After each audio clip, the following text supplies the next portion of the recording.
सारस और केकड़ा की कहानी। बहुत समय पहले की बात है। एक घने जंगल के बीचों बीच एक बहुत ही सुंदर झील था। उस झील में बहुत सारी मछलियाँ और केकड़ा भी रहता था। वह सब बहुत खुशी से मिलजुल कर रहते थे। लेकिन हर रोज़ उस झील के किनारे एक सारस आकर मछलियाँ पकड़कर अपना पेट पूजा करता था।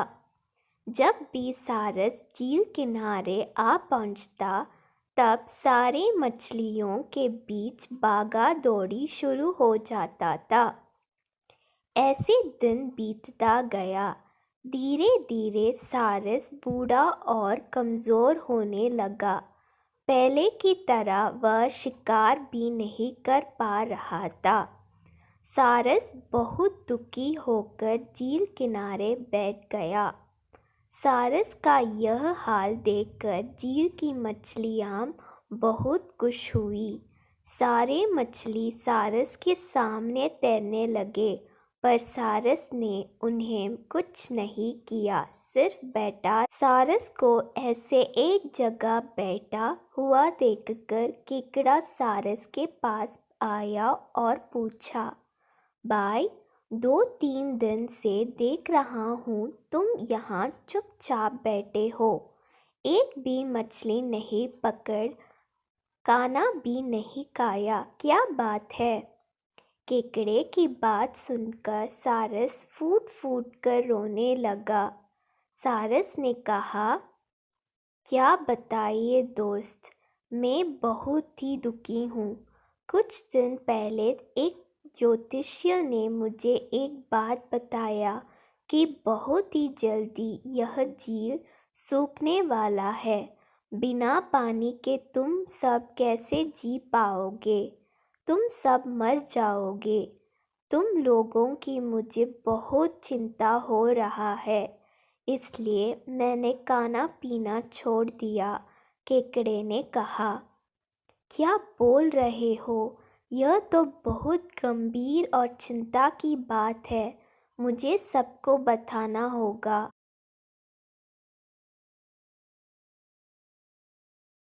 सारस की बात केकड़े ने झील की सारी मछलियों को बताया।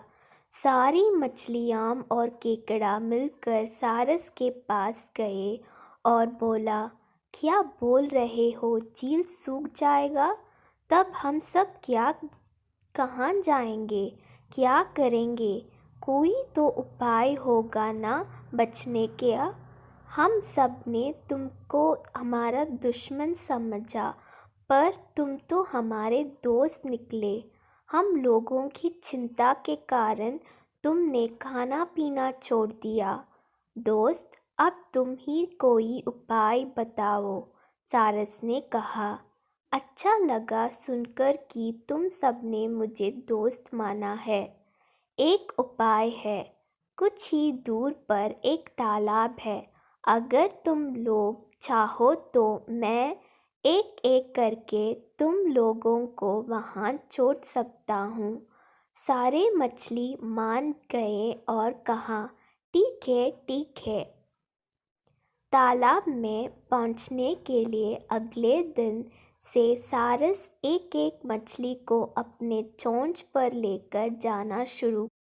ऐसे कुछ दिन बाद केकड़े की बारी आई।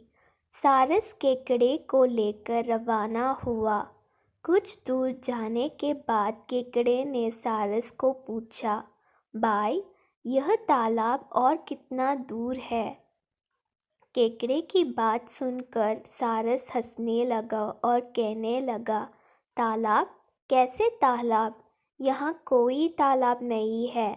मैं तो खाने के लिए तुम सबको यहाँ लेकर आ रहा हूँ। इतने दिनों से मछली खा कर बोर हो गया हूँ। आज बहुत मज़ा आएगा तुमको खाकर। आसपास देखो, तुम्हारे सारे दोस्तों की हड्डियाँ। अब तुम्हारी बारी है। यह बोलकर सारस एक बड़े से पत्थर पर आकर आ बैठा। सारस की बात सुनकर बहुत गुस्सा हो गया और अपने आप को बचाने के लिए अपने दोनों हाथों से सारस का गला दबा दिया और कुछ देर बाद सारस मर गया। फिर केकड़ा अकेले झील वापस आ गया और बाकी मछलियों को सारस के चाल के बारे में बोला और कैसे उसने सारस को मार डाला यह भी बताया। सारे मछली बहुत खुश हुए और निश्चिंत होकर रहने लगे। इस कहानी से सीख। इस कहानी से हम यह सीख मिलती है कि हमें हर काम सोच समझकर करना चाहिए और किसी की बातों में नहीं आना चाहिए।